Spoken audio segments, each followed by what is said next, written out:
Good morning and welcome to the second day of the Future of the American Child Journalism Training in Cleveland, Ohio. My name is Rachel Jones and I'm the Director of Journalism Initiatives for National Press Foundation, and we welcome the journalists in our fellowship program. Before we get started, I'd like to thank our sponsors, the David and Lucille Packard Foundation, the W.K. Kellogg Foundation, and the Heising Simons Foundation. This morning we'll continue the conversation that we began last night about foster care and child welfare in America. As was noted last night by our speaker, Six-Toe Cancel, this is a complex issue, but certainly the underlying point that all journalists need to understand is that innovation, transformation, and some type of reform is needed to protect the children who enter the system and to support their families who may need mental health support, financial support, whatever it is, so that family unification is possible. We'll start today with a conversation about the state level challenge for transformation.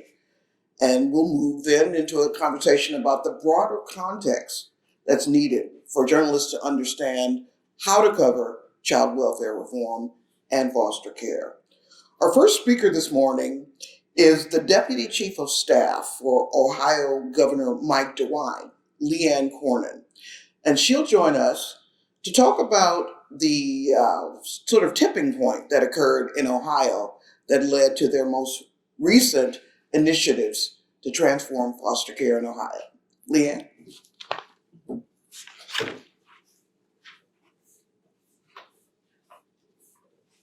Good morning, everyone. It is a pleasure to be with you all. As she said, I am LeeAnne Cornyn. I am the Deputy Chief of Staff for Governor Mike DeWine. Previous to this role, I served as his Director of Children's Initiatives, both as Ohio's Attorney General and then again in the governor's office. So I have been working with him for about a decade to focus on children's issues in the state of Ohio.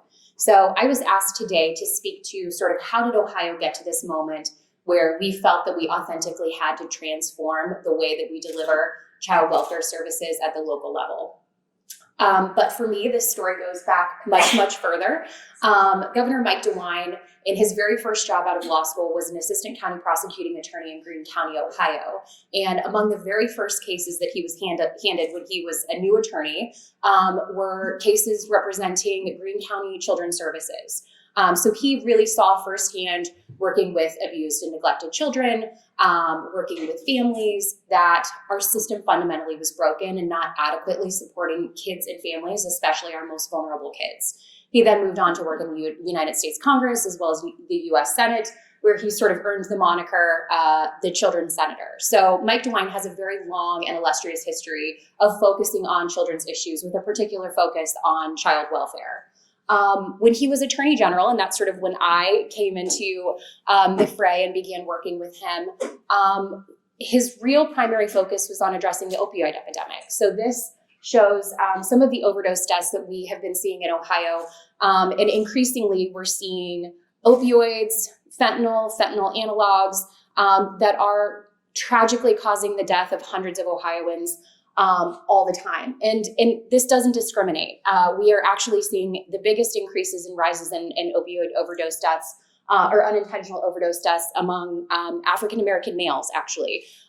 So really, when we look at some of the challenges that we're facing in the foster care system, increasingly we are seeing more and more children coming into care who have parents who are struggling with substance use disorder. We know alcohol is still the leading cause of SUD, but really these kids are experiencing really terrible trauma, and our foster care system was really sort of not built to deal with the increases. And you can see from 2014 to 2018, just dramatic increases, nearly 3,000 additional children in custody in Ohio over a relatively short period of time.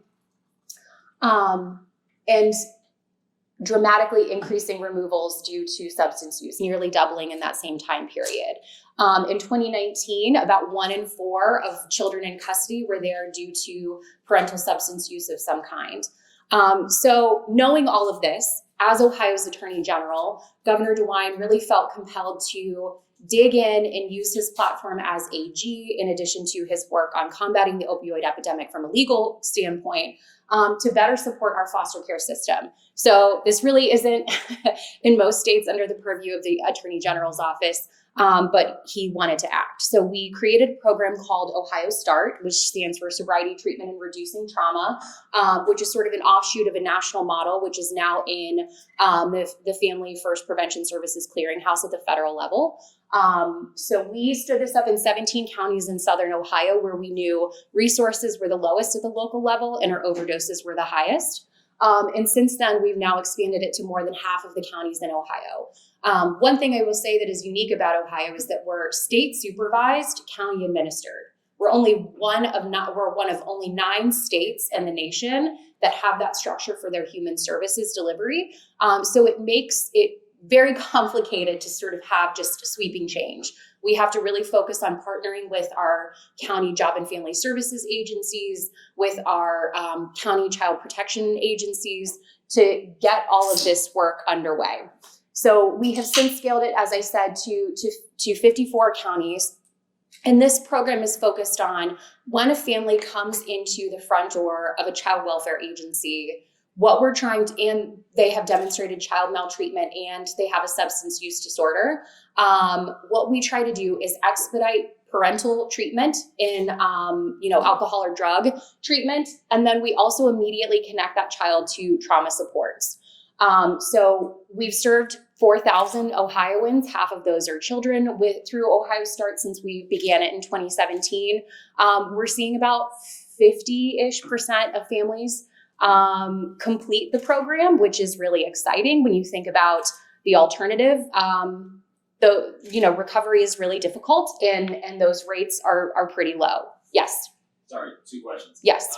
When you say sobriety from what substances are we talking about? And second, when you say child maltreatment, can you specify that? Sure. So this program really was designed to be an intervention for families dealing with opioid use.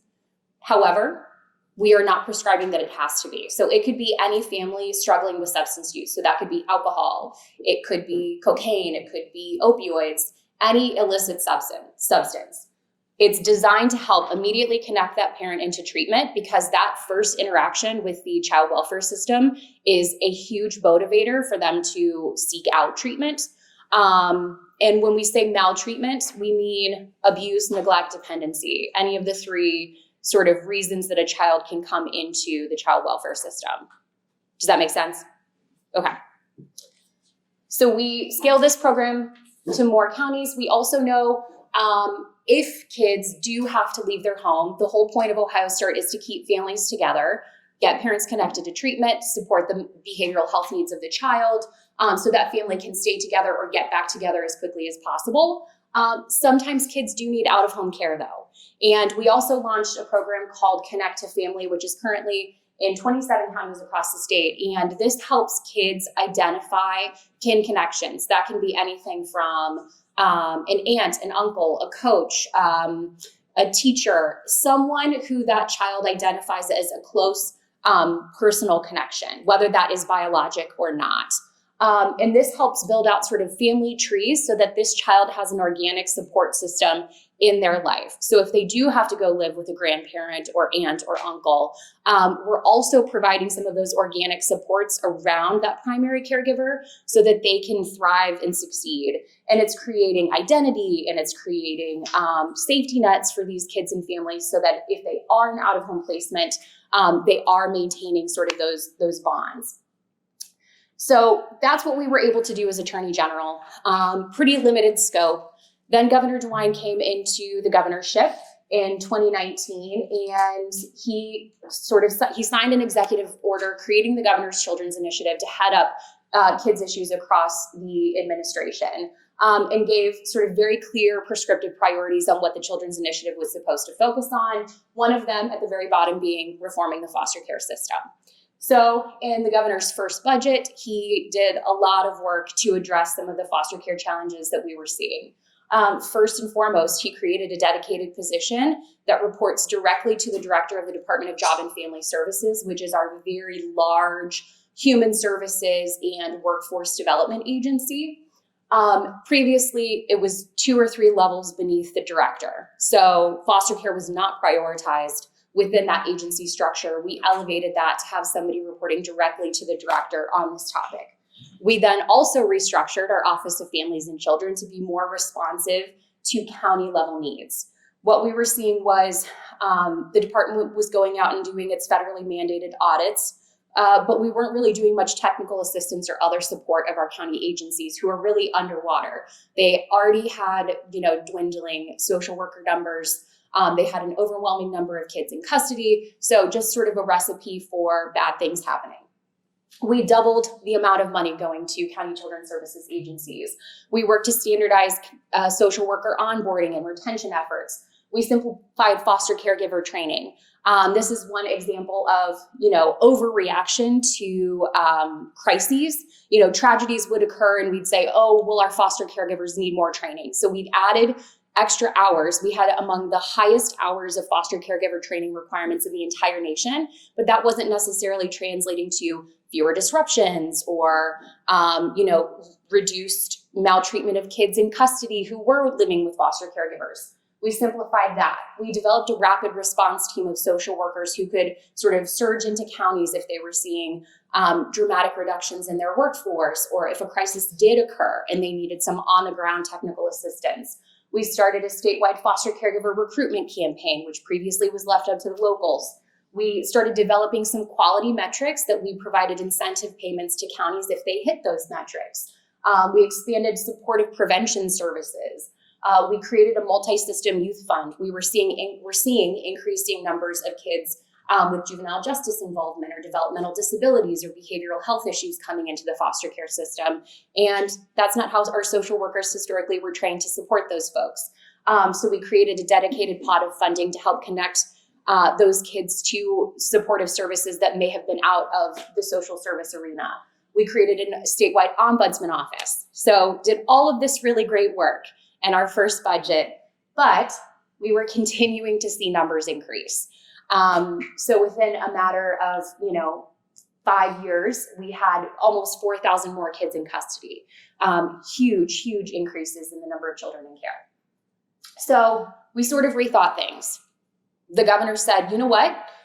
This is all great and it's good work and it's work that we need to do. But what we really need to do is hear directly from people with lived experience in the system. So he created a Children's Services Transformation Advisory Council. It traveled around to 10 sites around the state, and we heard firsthand from people who had experienced the system, whether that was foster caregivers, biological families, adoptive families, children, former foster youth. Overall, we heard from about 200 people who provided oral testimony. We received hundreds of written testimonies, which we read and reviewed all of.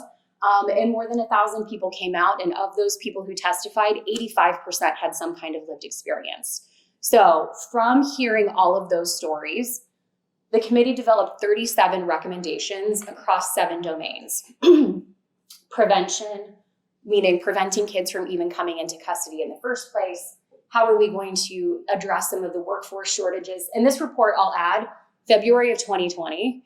So this is pre-pandemic. We were already seeing huge workforce issues with our foster care system. Practice, ensuring best practices are actually being used by all of our social workers. How do we better support kin caregivers? How do we really address the foster care system? How do we make adoption faster and easier when it's appropriate? And a lot of this is dependent on our court system. So how are we addressing the courts in all of this as well?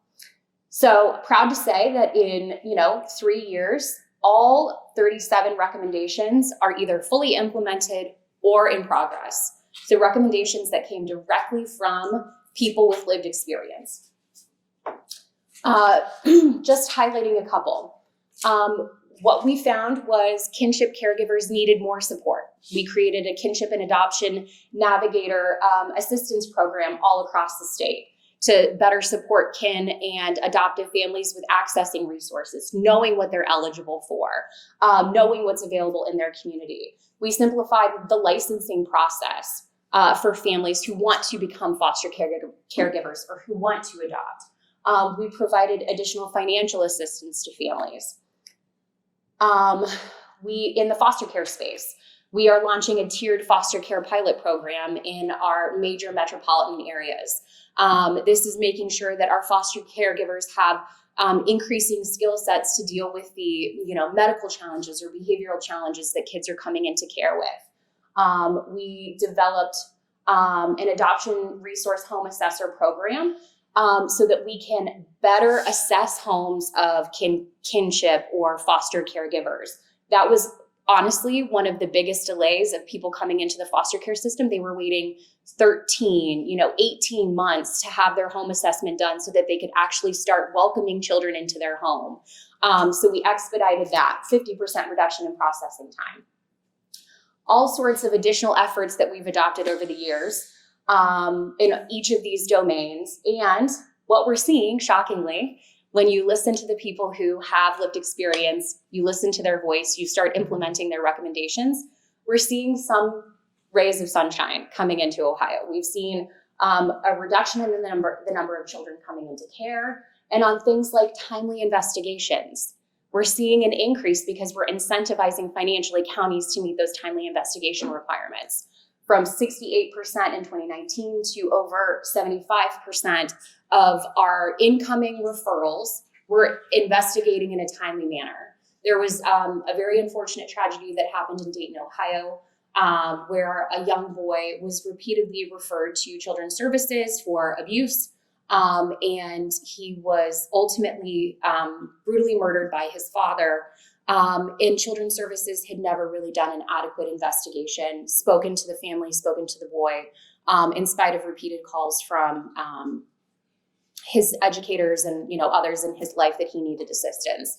So this was one of the key things the governor wanted us to focus on, making sure that we're laying eyes on these children to ensure that they're safe and that we're getting the right supports in to help that child and help that family. So all of this is great progress. I just want to say we're in this for the long haul. This is not, this is not a quick fix. The foster care system is very big. It's very locally driven, but we are in this for the long haul. So if there aren't any questions, I'll just say, we have far more efforts underway, focused everything on quality prenatal care, all the way up to, career pathways for kids. It's in the Governor's Bold Beginning platform. So I will stop there. Our next speaker is nationally and internationally renowned for his work in not only social service, but in child welfare research and in research into child welfare reform. Fred Wulczyn is the Senior Research Fellow with the University of Chicago's Center for State Child Welfare Reform. And I asked him to join us to provide us with that context that journalists need to keep in mind when covering this issue. And Fred is going to share with us some ideas and tips and insights into how to cover child welfare. Fred. Thank you, Rachel. Good morning, everyone. Nice to be with you. So I'm going to try and give you a broad overview. While the slides are coming up, as you think about the future of children, it's important to think about the history of childhood as a construct. It's, historically speaking, it has not always been how we think about it today. As a matter of context, you might take on board the idea that the first time the nation passed, the state of Massachusetts passed a compulsory education law, it was struck down as unconstitutional.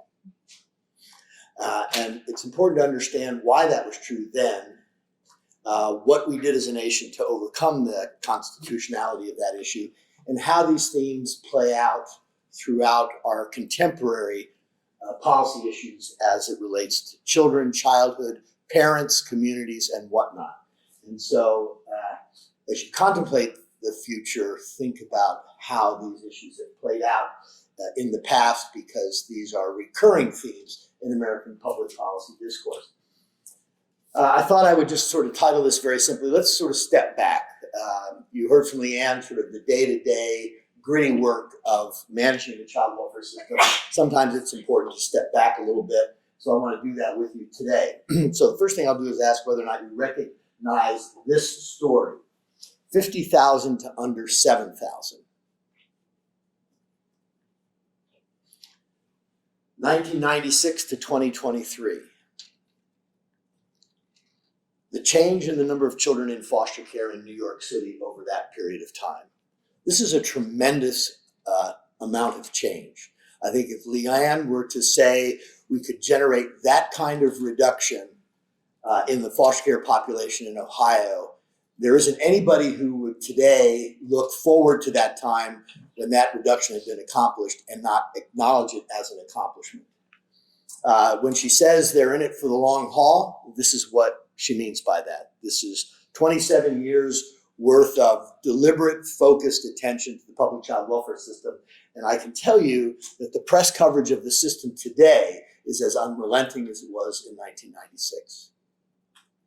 So somehow we have to be able to talk in positive terms about these kinds of changes without also acknowledging at the same time there are challenges that remain. There is no finish line to this story, but at the same time we have to acknowledge dramatic changes such as this and the fact that there is no quick, easy fix. This is the result of persistent public policy, persistent investment, persistent effort on the part of people who are on the front lines of the system, dealing with heartbreaking stories each and every day. But it's important to get that right. So 4.5 million children. So for the past 40 years, states have trusted me with the data they use to keep track of the kids in out-of-home care. When we started, there was no one in a registry where we could talk about what was happening to kids in out-of-home care. In fact, that's what spurred the collection of data about kids in out-of-home care, because in 1980, they went to ask states, do you know the whereabouts of the children for whom you've taken legal custody? And the answer was too frequently, no, actually, we're going to have to get back to you on that. We don't exactly know where they are right now. So rightly so, they asked states to be in keeping better track of kids. And we started with no one, and today our archive consists of 4.5 million stories of kids in out-of-home care. It is, as best we can tell, a record of their lived experience. It's different than the kind of lived experience you're thinking about in terms of I'm talking to someone with lived experience, but these are their lived experiences. We trace from the moment they enter out-of-home care, do they change placement, do they leave, do they come back, how long do they spend there? It's an important record of what this nation has done with regard to foster care and its use and how it's changed over time.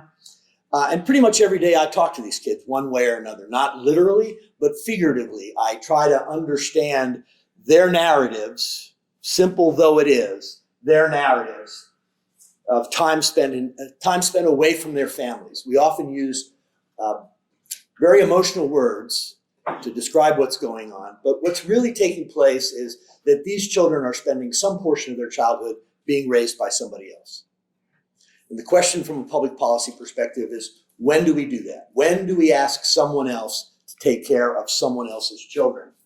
And so I want to share with you some of what we've learned in the last few years, now that the data we've been collecting has reached its own stage of maturity. To understand what's happening historically, you need to keep track of things historically, and it's an important thing to remember. So where might we start? We might start by asking them to tell us about themselves. And in particular, we might say, well, where are you from? How old are you? And what's your race, ethnicity? And how have the answers to those questions changed over time? So here we're looking at Black children. The blue line is newborns. These are kids who have come into care before they're 30 days old. So I want you to think about coming into care before you're 30 days old.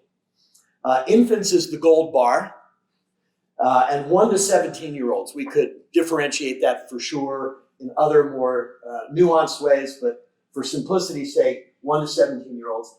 And then we're dividing states into the large central metro areas, Cleveland, Detroit, Chicago, Philadelphia, the large fringe counties, the areas around those cores, medium, and then all the way out to the most rural areas. And you can see that in urban America, there have been substantial declines in the number of kids coming into out-of-home care.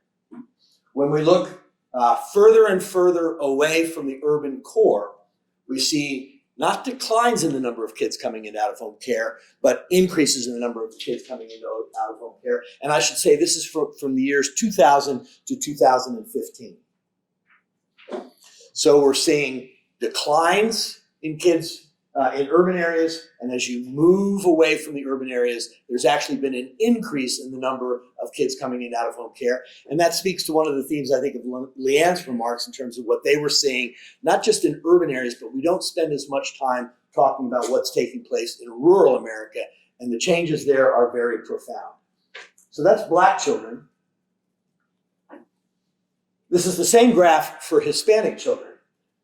You don't see the decline in the large urban areas. You see an increase, and note where the biggest increases are. It's the kids who are under the age of 30 days at the time they enter out-of-home care for the first time. Increases across all ages, but nothing as large as the increase in the newborns coming into out-of-home care. And then again, as you move further and further from the urban areas, you are seeing a larger increase in the number of Hispanic kids who are between the ages of 1 and 17. Again, we could disaggregate that even further, but it gives you a sense of the dynamic. Here we are for whites. Number of white kids coming into out-of-home care in some places. We're not talking about a lot of kids, but we're talking about a 200% increase in the number of white newborns coming into out-of-home care in rural America. It's a dramatic, dramatic change.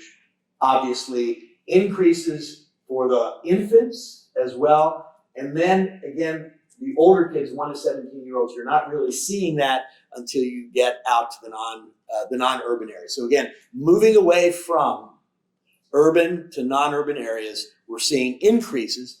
And much of this has gone unnoticed because the large changes in urban areas. We're fascinated by the reduction overall, but the reduction overall has been in urban areas, whereas in non-urban areas, particularly rural America, there's been an increase in the number of kids coming into out-of-home care. So, that's what it looks like all put together. You can really see dramatic differences in the changing mix of kids coming into out-of-home care by both race and age and locality. So these are big, important changes. What can you tell me about where you're from? So if you're talking to kids, you might say, well, tell me something about where you're from. So poverty is important to what we say about where foster care is most common.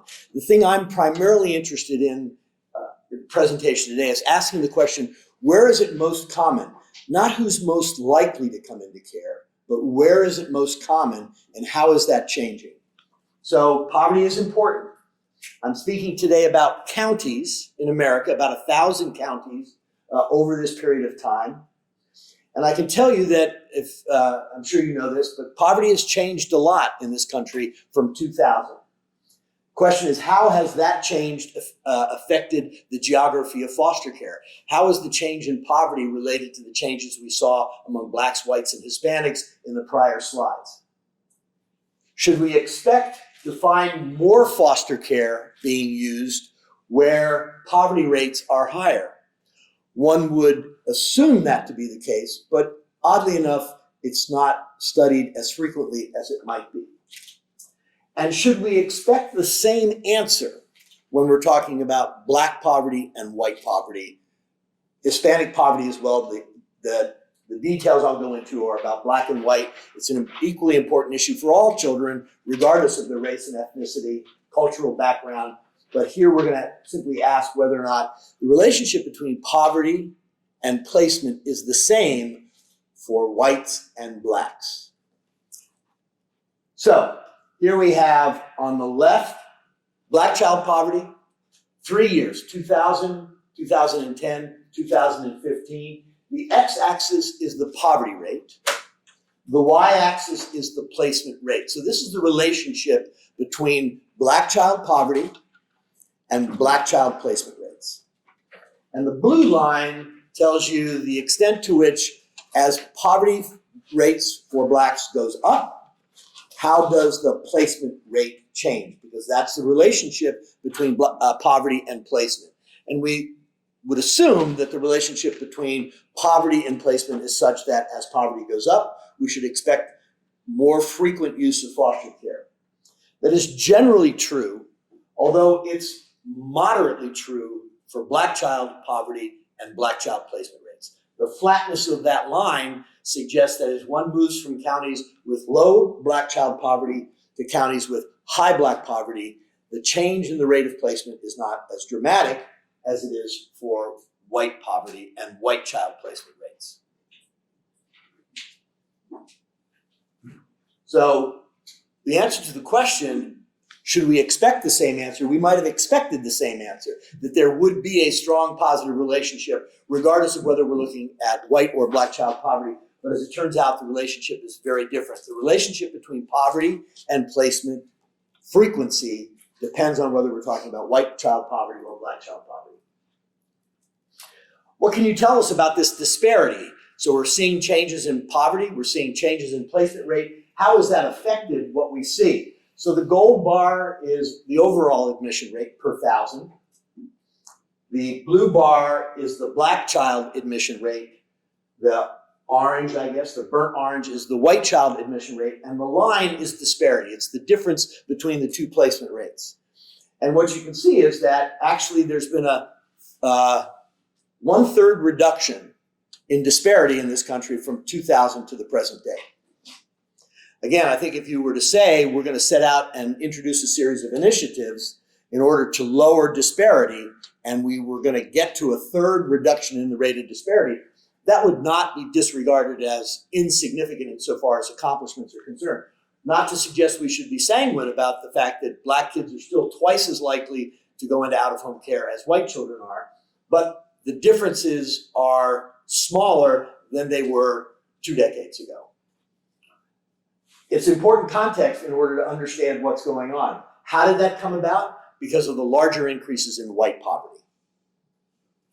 Black poverty went up, white child poverty went up, but went up more, and the rate of placement among whites went up, so it closed the gap. So both placement rates are increasing. Black child placements are going down, 487 to 409 to 407. So we're seeing the entry of black children into out-of-home care going down, while the entry rate for whites is going up.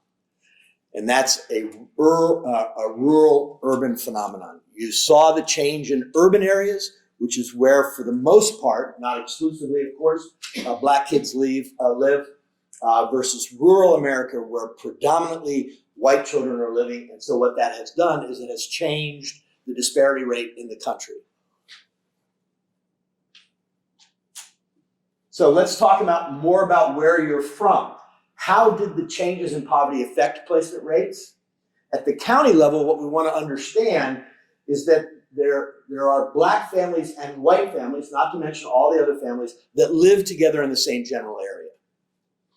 Their presence, the presence of children of other races and ethnicity in the county context, is part of where they live. They help define what's going on. And we should ask how often we use foster care in places where black poverty rates are elevated and vice versa, where white poverty rates are elevated for both black and white children.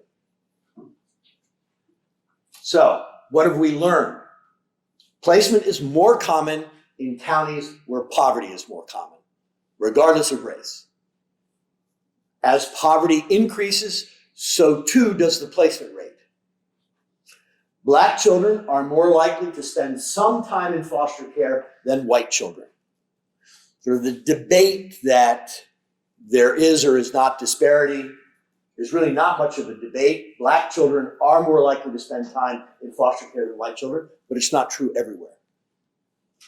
And those differences are important. In places where white poverty increased, both the black child and the white child placement rates also increased, but more for white children than black children. So the effect of changing rates of white poverty had an effect on changing rates of placement for both blacks and whites, but it was different more pronounced for white children than black children. In places where black poverty increased, there was a modest increase in the placement rate, but not as large as the change in placement rates in the context of changing white poverty. So we continue to see a very different interaction between race and poverty and how the system responds to those. So another question we might ask, how long were you in care? This is a complicated story. Age matters in terms of when did you first experience out-of-home care. Remember, the largest growth is in the case of kids coming in before they're 30 days old. So do kids grow up in foster care? That's sort of a common narrative. You know, we've got to stop kids from growing up in foster care. This is very rare. Hardly ever happens. Did you spend what's left of your childhood in out-of-home care? This is also unlikely, but it very much depends on when you entered care. Did you enter care for the first time as a 1-year-old, a 2-year-old, a 3-year-old, and then spend what's left of your childhood in out-of-home care? Or did you come in as a 15 or a 16-year-old for the first time and spend what's left of your childhood in out-of-home care? So it's very unlikely. If you entered care for the first time before turning age 14, from 2000 to 2018, roughly speaking, the likelihood that you would spend what's left of your childhood in out-of-home care has been going down substantially. But it is becoming more common among older teens. So if you come in as a 15-year-old, a 16-year-old, a 17-year-old, you are more likely to spend today what's left of your childhood, where childhood here is defined as age 18, you are more likely to spend what's left of your childhood in out-of-home care. Among all children who come into out-of-home care, the children who will spend the largest portion of their childhood in out-of-home care are the kids who come in as babies. It makes sense, but it makes sense in an important way, and sometimes we don't often think about why it's important when we think about how do we hold the child welfare system accountable for things like child well-being. Do they finish school? If you come in as a 15-year-old, a 16-year-old, a 17-year-old, you've got a long history of development in a context outside of child welfare. So how much do we expect reasonably of the child welfare system? How much do we expect it to actually accomplish during that period? It's not to say we should abdicate responsibility, but let's understand the context of these kids.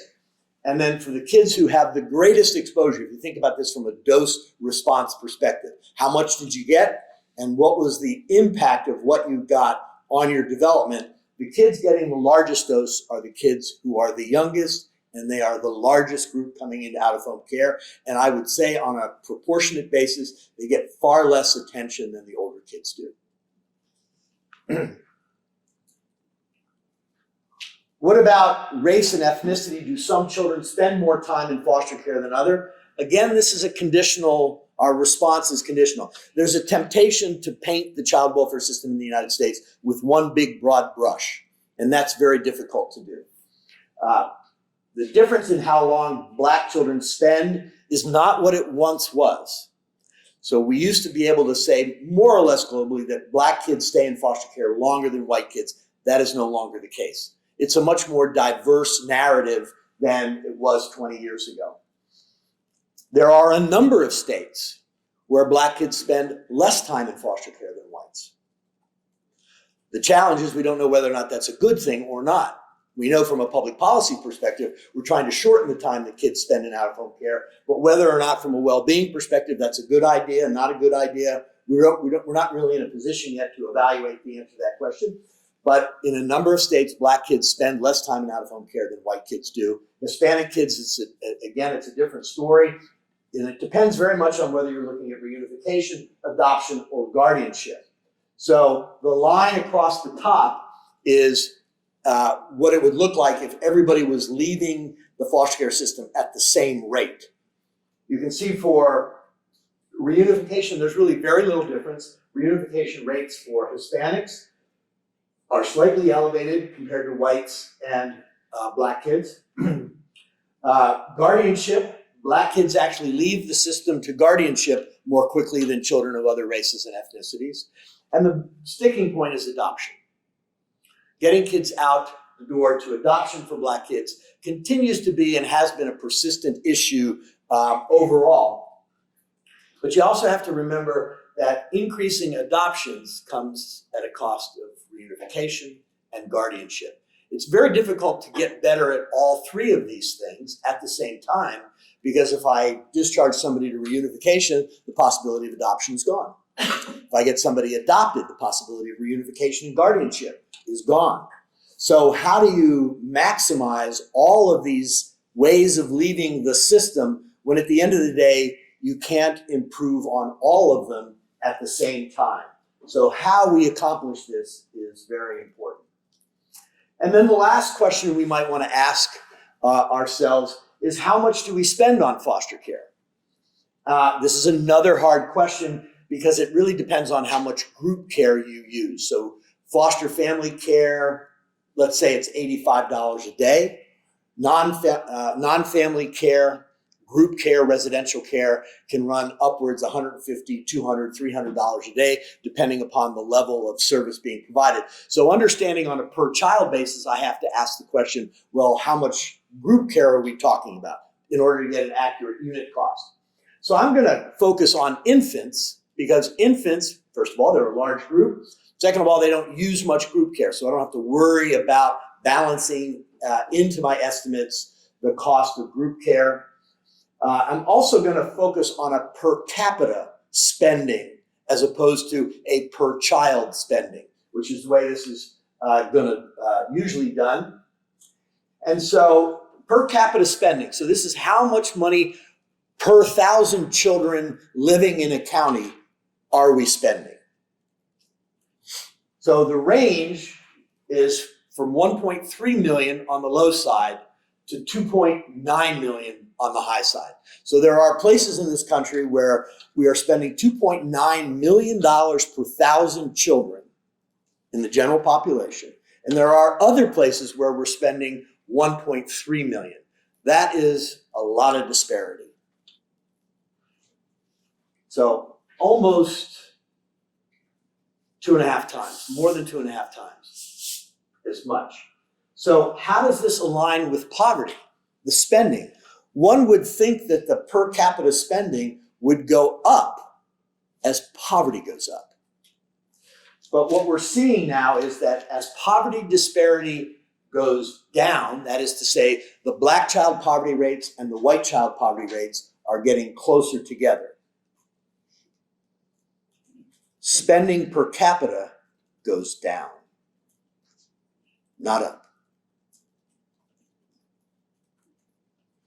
And this is a feature of our current system about which we know next to nothing. And it is the place where we need to understand more if we're going to understand the nature of disparate outcomes, disparate investments in families and communities. Not just how many kids are coming in, but what's the level of our investment? How much money are we actually committing to these families in these places in our country, as opposed to, what's the likelihood that a report will be substantiated? What's the likelihood that a child will go into out-of-home care? The question is, what is the spending that those decisions lead to, and what does that spending tell us about disparity in this country with regard to our treatment of Black families, Hispanic families, white families?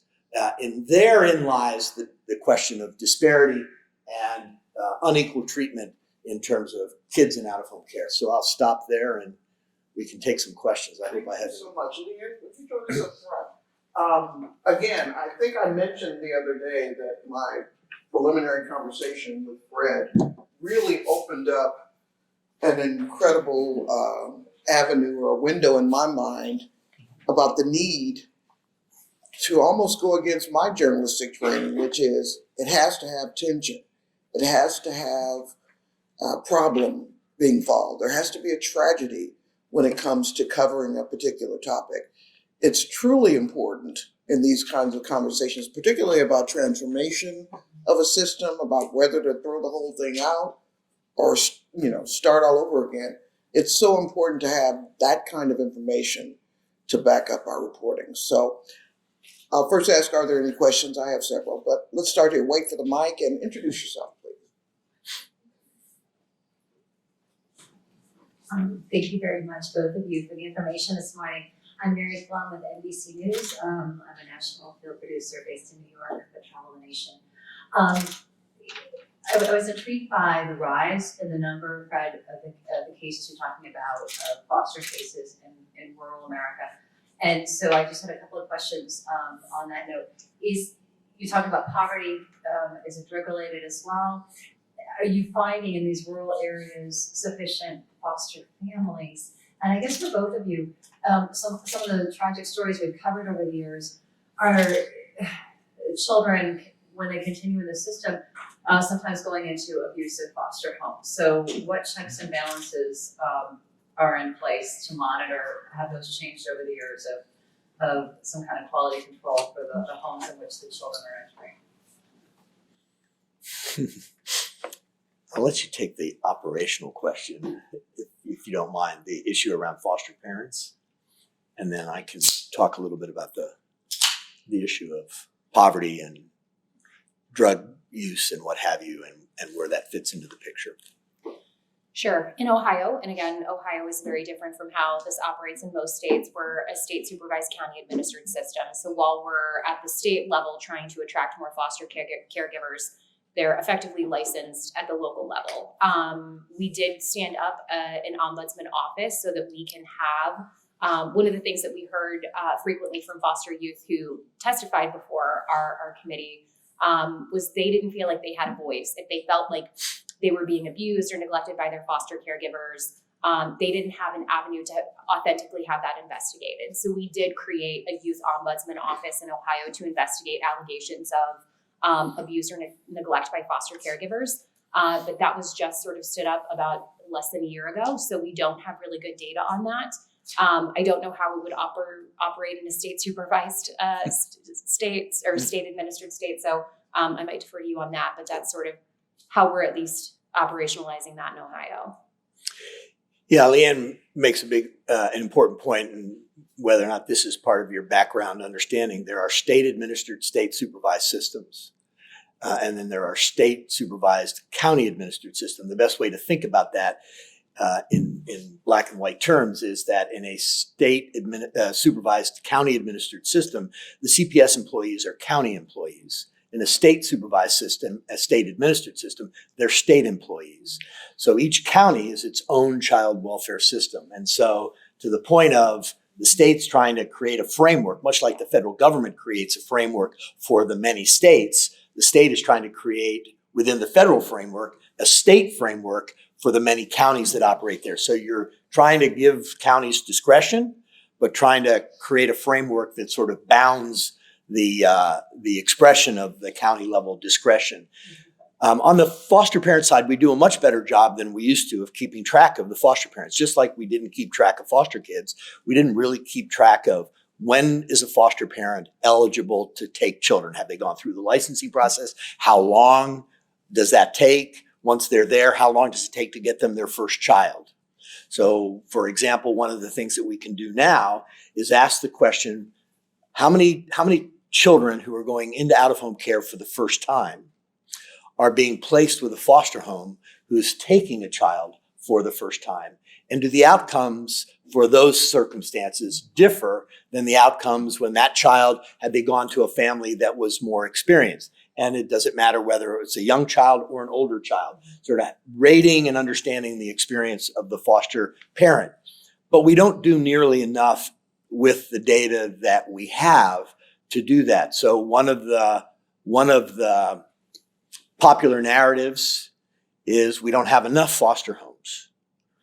That could well be true. By the same token, there's a large percentage of foster homes that are approved to receive children who never get a child. So is that because they have a very restrictive definition of what kind of child they're prepared as a family to take on board? There are a variety of reasons why that may happen, but there's clearly licensed homes that never get a foster child. And these run in the 20 to 25% of homes that have been licensed to receive kids. So there's more that we could do to understand that. But as we go into and regulate and make sure it's a safe home, that creates transactions between the home, the investigation of that home, and it makes the speed with which the home is made available and the timeliness with which a child can be placed, it creates a snag. And so the good idea that we should know more about a foster home before we place a child there, that investigation, that due diligence has a cost in terms of what it takes to, and we have to recognize that cost in the way we hold the system accountable. For poverty, and substance abuse, I would say that they are symptoms of the same problem. And the same problem is that we've been pulling away the safety net for poor families in America for a long time, since 1996, the Welfare Reform Act. We initially thought that there would be an immediate impact on the child welfare system, child protection system. But I think what we're seeing now that this is a generational. It's taken 1 or 2 generations. But where you're seeing the increase is in rural America, where the jobs are leaving and there's no fallback economic support. And so substance use as a symptom of the retreating generosity of our welfare state, I think could be the answer to the question. These are symptoms of a problem, not per se the problem. And it doesn't make it easy. But I think we're saying, if you can't take care of your children, the state will step in and spend the money that way.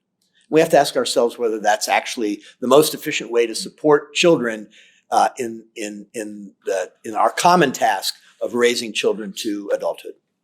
That is such a powerful point to keep in mind. It's so easy to say the system failed. People weren't trained. Something went wrong. When the broader picture is the why are families falling apart? Why are families stressed? Why are children neglected? So, any other questions? Hi, thanks so much for speaking with us. I'm Jen Brooklyn. I report on child welfare for the Detroit Free Press. I have, I guess, 3 quick questions. You mentioned that I'm curious about the generational nature of foster care, whether or not children who are in under the state's care are more likely to have their children also go into state care. My second question, I think probably more for LeeAnne, is the supports in place for kinship caregivers who are under the age of 55. I've noticed, at least in Southeast Michigan, a lot of the funding to help kinship caregivers is targeted at older Americans. So curious about how that's played out for you. And then a quick question, I think probably for Fred, is those newborns, the under age 30 that are going into care. I'm just curious if that rate changes at all for the babies who are taken at the hospital, while they make sure that the home is safe to return to. I think at least in Europe they call voluntary hold or voluntary placement, whether or not that's the same rate of likely to spend a long time in foster care for those kids who are removed at birth, basically.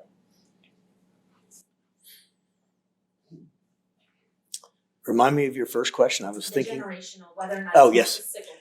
Yeah, so I think we have to be honest with ourselves in terms of our ability to detect that. So we can do it in some states because they've been keeping records for 30 years. And so we can begin to see the generational changes. The problem is you've got all kinds of mobility issues. So at the beginning, let's say 30 years ago, there were a bunch of people who lived in the state whose kids went into out-of-home care. Those kids have grown up. They're now having kids of their own. The question is, where do they live? Do they still live in that state? And then there are the kids who come in for the first time as 2-year-olds, 5-year-olds, what have you, but their parents were born in another state. So the in and out migration makes this a very difficult question to answer.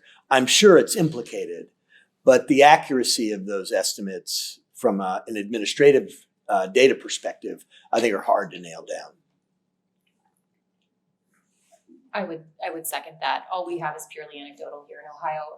But in our forums that we held, we did certainly hear from multiple foster youth, current and former, who their parents had been involved in the foster care system. They were involved in the foster care system. Some of them had children as teens. Their child was taken out of their custody because they were also a foster child. So anyway, we heard plenty of those stories, but we don't have necessarily data. Your question regarding kinship supports. We have tried very diligently to ensure that all of our kinship caregivers have equal access to financial resources. So I don't have sort of specific data about who's pulling those sorts of things down. But we have provided, they're not equal to what foster caregivers receive. But we do have sort of per diems that we provide to kinship caregivers. And then we did create a kinship guardian assistance program. So if kin decide to sort of make a long-term commitment to the care and custody of that child, we have ongoing financial support payments that go to them. We've developed a regional structure where any kin or adoptive family, whether they are involved in CPS or not, can access sort of a navigator who can connect them to services. So we wanted to ensure that even if there are informal arrangements occurring, we're ensuring that those families can have the sort of supports that they need, connections to, childcare and all of those sorts of supports. But we've tried very diligently to not just focus on, grandparent caregivers, but ensure that the full continuum of kin have access to those supports. So on the question of nuances in the hospital, we don't really have a very good window in on that. That's one of the challenges of developing a national, or mostly national. We don't have data from every state. The work that I was showing you earlier is probably about 19 states, about a third of the counties in the country. There's a little over 3,000 counties. We're talking there about 1,100 counties. So we've got a good view. But in order to sort of create the comparability needed to say this is what's true in this state and this is what's true in this state, some of those important nuances about local practices, you sort of have to overlook those so that you can talk in more general terms. It's clearly the case that these are kids that are coming in right out of the hospital within that 30-day period. And whether or not it's an abandonment question, the mother has left the hospital without letting anybody know where they are, or they generated a child abuse and neglect report based on some other set of facts. There were other kids that they know other kids in the home. How that process gets generated and then what happens is an important set of details in terms of regulating whether or not these very young kids are going into out-of-home care. So it's an important local question. I think from my perspective, the question we need to remember that's in play here is we're being asked to make a judgment. Do we need another set of caregivers for this child? And when they're at their most vulnerable, that first 30 days, when those youngsters are most vulnerable, what are the criteria by which we answer in the affirmative? Yeah, we really should have somebody else that's taking care of this kid. And then what's the legal grounds on which we can establish that? And how do we balance the rights of the parents to care for their child, the right of the child to be cared for by their parent, and the sense of the community? It's not just the state agency. We talk about the system as though it's somehow removed from the community's responsibility. But the state system is it's the representation of what we as a people over many, many, many decades have decided we can act in this very important case of, I think we should find another set of caregivers for this child. The most fundamentally important right in our country is the right to raise your children without interference from the government. So when we ask that question and answer it in the affirmative for this very vulnerable group of kids, that says something about the dynamics of early life, the capacity of parents to care. We have lots of little regulatory issues to deal with there, but at a very profound level, the fact that 2% of all newborns are going into out-of-home care, we should be concerned about that as a society. And I think in a more focused way than we currently are. I would say there's an incredible opportunity for somebody in this room to go back and do a story based on the recent headlines about the baby that was taken away from her parents in Texas. There's a way to sort of unpack this issue in a way that provides needed context, because most of the coverage has been these are Black parents who had their baby snatched and it's a racist system and, whatever. I personally would love to see a story that has the kind of context that Fred has shared with us this morning. Because we got a bit of a late start, we will have to wind down here. I'm hoping that both of you will remain available when journalists reach out, but I'd like to put the last question to both of you. And LeeAnne, let me ask you, what do journalists in Ohio, or have you noticed them get right about covering these issues, and what are some things that concerned you? So again, this is not a quick fix. There are no silver bullets. If there were, every state would be getting this right 100% of the time. Celebrating the small wins is something that I don't see often. We have seen a sizable reduction in the number of kids in foster care. That's not a story that I've seen in any of our papers across the state. But that is something that we should be hopefully celebrating, because it means more families are staying together and developing resiliency skills. So we need help in evangelizing that message. Right now, Ohio is going through our state operating budget process. The governor's executive budget proposal just went to the House. The House voted it out, and it's now currently sitting with the Ohio Senate. We saw a pretty sizable reduction in the amount of funding that we are dedicating to foster care. That the governor wanted to plus up the amount of services and supports that we're providing to our foster care system, and that was cut by, I think, about $50 million. So it's those sorts of stories where we can celebrate these wins that help reaffirm why these investments are important. So sort of from my vantage point, I think that's really helpful. Things that I have seen done really well, anytime there is a tragedy, I think our press corps does a really good job treating that with sensitivity and not advocating for quick knee-jerk reactions. Human beings are fundamentally flawed, and we're not always going to get all of these cases right. So withholding some of those immediate calls that we have to change state law or something, in the revised code is fundamentally flawed, or I think that's really helpful, because we don't want to just layer additional requirements on top of existing law that don't actually help contribute to addressing the problem. So I do think that our press corps has been very good at getting those sort of very delicate stories right. Fred, you've done a terrific job, again, in providing that broader context, but I'd like you to one more time drive home, what is the danger of a single narrative about child welfare? And the one that seems to rise to the top often is it's racist, it treats Black and brown children poorly. What's the danger of continuing that cycle of coverage? Well, I wouldn't say there's a danger, because I think it's a legitimate possibility. The history of this nation as it relates to the treatment of non-whites is an important part of our national narrative. So I don't think we want to abandon it. I think we want to be more sophisticated about it. I think that the way the story is being told today is very simplistic, to put it in a word. The nature of disparate treatment of people who are outside the sort of the boundaries of the dominant culture, it's not always right there in your face.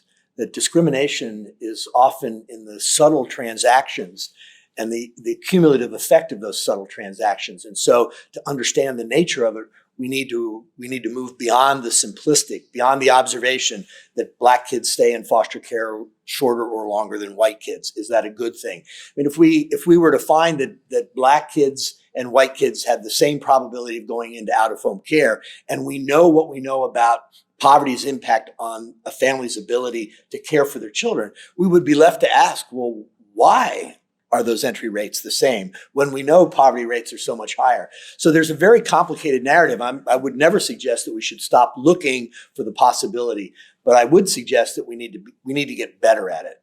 So my last slide on the finances, the public's investment, and the fact that we have variability in investment from $1.3 million per capita to $2.9 million per capita, and aligning that with white poverty and black poverty to find out, well, where exactly are we spending the most money?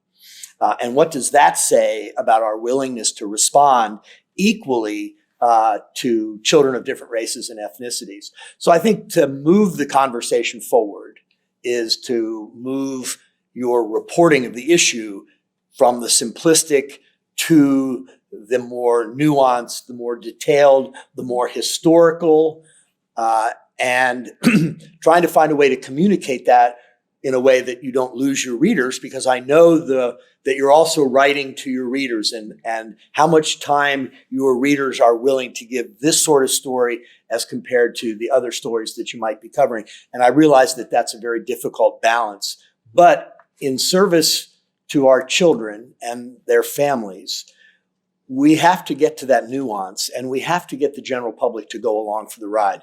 Because without the general public's understanding, their empathy, their concern, we have a very hard time as a nation doing a better job collectively at raising the next generation of young people. And that's in our collective interest.